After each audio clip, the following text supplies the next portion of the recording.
থেকে ভালোই আছি।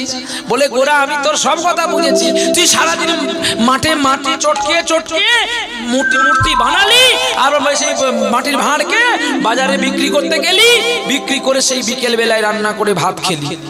এমনি করে কতদিন থাকবি গোরা? তার যদি তোর স্ত্রী থাকে, তুই বাজারে চলে গেলেও সে রান্না করে রাখবে, এসে তোর সেবা করে একটু বিশ্রাম করতে পারবি।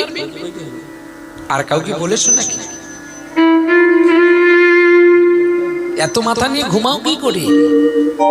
কেন কোথাও দেখেছো আমি কোনো মেয়ের সঙ্গে কথা বলেছি? আরে না না, সেটা বলছি না। দেখ গোরা, মেয়েটা কিন্তু খুব ভালো।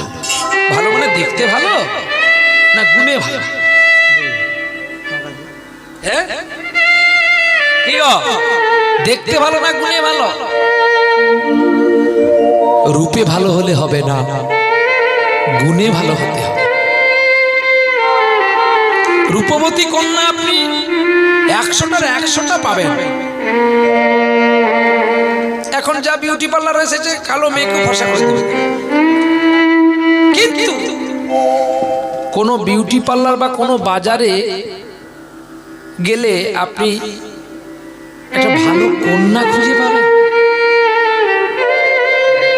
একটা ভালো ছেলে খুঁজে পাবেন। প্রত্যেকের সঙ্গে প্রত্যেকের ট্রানজাকশন আছে। আর এই বিশ্ব চরাচরটা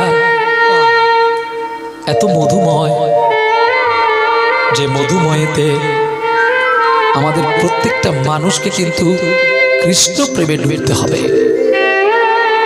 আর কৃষ্ণ প্রেমে ডুবে যাওয়ার প্রথম সাথী হলো স্ত্রী। এই জন্য সুস্ত্রী দরকার হয়, কৃষ্ণ ভজনে সুস্ত্রী দরকার হয়। যেমন আপনি প্রসাদী আপনার স্ত্রী মাছ খায়, তাহলে হবে? বাহ, আপনি প্রসাদী আপনার স্বামী ডিম খায়, হবে?